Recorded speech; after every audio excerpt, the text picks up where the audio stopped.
तमाम और खबरें भी हैं, लेकिन पहली खबर बैंक ग्राहकों से जुड़ी। बैंक ग्राहकों को अब हर छोटे छोटे काम के लिए होम ब्रांच जाने की जरूरत नहीं होगी। आपने देखा होगा कई बार आप किसी छोटी मोटी व्यवस्था के लिए अगर किसी बैंक की ब्रांच में जाते हैं तो वहां पर अधिकारी कह देता है ये काम आप अपनी होम ब्रांच में जाकर करवाइए। सरकार ने कॉमर्शियल बैंकों से कहा है कि ग्राहकों को बेसिक सेवाएं सभी ब्रांच में मिलें, यानी कि खाता आपका किसी भी शहर में हो, लेकिन आप अगर किसी दूसरे शहर की भी ब्रांच में जाएं तो बेसिक फैसिलिटीज तो ऐसी हो जो उनको मिलें। न सिर्फ होम ब्रांच के साथ ऐसा हो, साथ ही बैंकों से सर्विस चार्ज घटाने के लिए भी कहा गया है। सर, कौन कौन सी बेसिक सर्विसेज हैं जो आपको लगता है कि सारी ब्रांचेस में देने को कहा जा सकता है? ये लंबे समय से इस बात की मांग की जा रही थी, खासतौर से वो लोग जो अपने शहरों से बाहर रहते हैं, उनका होम ब्रांच कहीं दूर दराज के इलाकों में है जहां उन्होंने अपना खाता खुलवाया और उसके बाद उसका इस्तेमाल वो किसी दूसरे शहर में रहकर कर रहे हैं। तो इसे बैंकिंग व्यवस्था में basic savings bank deposit accounts कहा जाता है, BCBD है। इसमें कुछ में अपडेट्स हैं, खाते में कुछ मॉडिफिकेशंस हैं, कुछ और रिक्वेस्टेड हैं जो ऐसी छोटी छोटी रिक्वेस्ट हैं जिनके लिए होम ब्रांच जाना पड़ता है। उन सबको अब उस बैंक की किसी भी शाखा में कराया जा सकेगा और ये बड़ी राहत है उन लोगों के लिए जो इस तरीके की समस्या में फेस करते थे बड़े शहरों में, जिनके खाते उनके गांवों में या उनके दूर दराज के इलाकों में है। इसके साथ एक और बात जो RBI ने कही है वो ये है कि कस्टमर सर्विसेज का जो प्रोसेस है उसको स्टैंडर्डाइज किया जाएगा, जिससे कि कस्टमर्स का डिस्क्रिमिनेशन या उनके साथ भेदभाव रोका जा सके और सारे बैंकों में एक तरीके की स्टैंडर्ड कस्टमर सर्विस मिले। ये बात काफ़ी लंबे समय से सुनी जा रही है, लेकिन अभी तक इसे लागू नहीं किया गया। पर इस बार RBI का कहना यह है कि हम इस प्रोसेस को भी एक यूनिफॉर्म प्रोसेस रखेंगे और यूनिफॉर्म प्राइसिंग भी की जाएगी सेवाओं की, जिससे कि सभी बैंकों में एक ही तरीके की फीस लगाई जा सके। तो धीमे धीमे हम आने वाले दिनों में देखेंगे कि कस्टमर्स को अब स्थानीय ब्रांचों में जहां हैं वहां से कामकाज में सुविधा मिलना शुरू होगी और वो जो रिफ्यूज़ल होते थे वो रुक जाएंगे। सर, फिर बैंकों को अब क्या क्या निर्धारित करना होगा इस सेवा को सुचारू करने के लिए?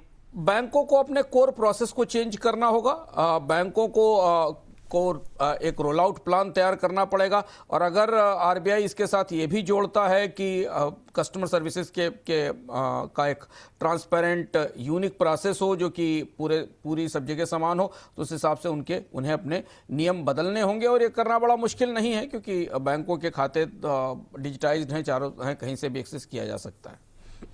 मोदी सरकार महात्मा गांधी राष्ट्रीय ग्रामीण योजना गारंटी कानून यानी मनरेगा को खत्म कर नया ग्रामीण रोजगार कानून लाने जा रही है। इसे मौजूदा शीतकालीन सत्र में चर्चा के लिए सूचीबद्ध भी किया गया है। बिल का नाम विकसित भारत गारंटी फॉर रोजगार एंड आजीविका मिशन बिल 2025 रखा गया है। नाम बदलने के साथ इसमें कई बड़े बदलावों का भी प्रस्ताव है। सर, मनरेगा में क्या क्या बदलने जा रहा है जी राम जी, उससे कितना अलग होगा? ये बड़ा बदलाव है और 2005 की मनरेगा स्कीम जो 2005 में लागू की गई थी, अब वो ख़त्म की जा रही है और बंद की जा रही है और बड़ा ढांचागत बदलाव है। केवल नाम ही नहीं है मनरेगा, महात्मा गांधी रोजगार गारंटी योजना नहीं रहेगी। गारंटी शब्द इससे हटाया जा रहा है और इसका नाम अब जी राम जी का किया, आमतौर पर इसे जी राम जी कहा जाएगा, वैसे इसे VB जी राम जी कहा जा रहा है। जो बदलाव इसमें है ये उसमें सबसे महत्वपूर्ण बदलाव यह है कि सरकार इसमें 125 दिन के काम की गारंटी दे रही है। मनरेगा में केवल 100 दिन की गारंटी मिलती थी, हालांकि व्यवहारिक रूप से 40 से 45 दिन का ही काम मिलता था, उससे भी कम मिल पा रहा था। दूसरी चीज है कि बार बार जो मनरेगा में कहा जाता था कि इससे कच्चा काम होता है, इससे स्थायी एसेट्स क्रिएट नहीं होती, वो इसमें शामिल की जा रही हैं। पूरे 125 दिन पूरे परिवार को मिलेंगे और 25% ज़्यादा अर्न कर पाएंगे लोग अगर उन्हें 125 दिन के काम की गारंटी मिले। काम सीमित क्षेत्रों में फोकस किया जाएगा, कुछ भी नहीं कराया जाएगा। जल संरक्षण में, ग्रामीण इंफ्रास्ट्रक्चर में, आजीविका में और पर्यावरण से जुड़े हुए मामलों में से फोकस किया जाएगा। मनरेगा की लिस्ट काफ़ी खुली थी, उसमें कई सारी चीज़ें शामिल थी। डिजिटल प्रबंधन होगा, ई-पेमेंट आएगा, आधार होगा, बायोमेट्रिक होगी, हर इस गांव के स्तर पर ग्रामीण योजना होगी, लीकेज रोकने की कोशिश की जाएगी। ये बड़ा बदलाव है।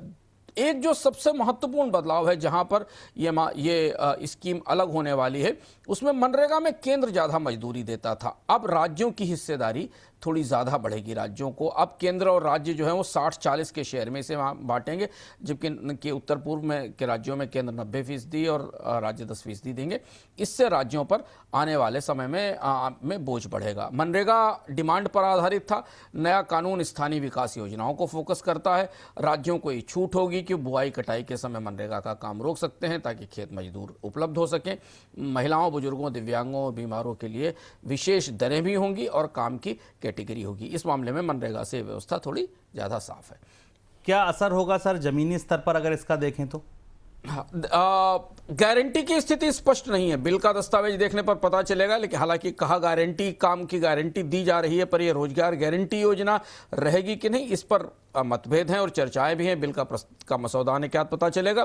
और अगर ये पूरी तरह लागू हुआ तो ग्रामीण इलाकों में 125 दिन का काम मिलेगा, लेकिन सीजनल रुकावटें आएंगी। राज्यों की फंडिंग के कारण इसमें दिक्कतें आ सकती हैं और देरी हो सकती है भुगतान में, क्योंकि राज्यों की वित्तीय स्थिति चुनौतीपूर्ण है। राज्यों को ज़्यादा खर्च करना पड़ेगा और इसीलिए विपक्षी राज्य से राजनीतिक और बजट का दबाव कह रहे हैं। संपत्ति की गुणवत्ता, जो एसेट्स इससे क्रिएट की जाएंगी वो बेहतर हो सकती हैं, लेकिन समय पर फंड मिले और समुदाय की भागीदारी हो, इस पर निर्भर करेगा। तो भारत की जो फ्लैगशिप क्राइसिस एम्प्लॉयमेंट मैनेजमेंट योजना थी, जो आमतौर पर संकट के समय, सूखे, बाढ़ और प्राकृतिक आपदाओं के समय इस्तेमाल की जाती थी, उसका ये नया स्वरूप सामने आ रहा है।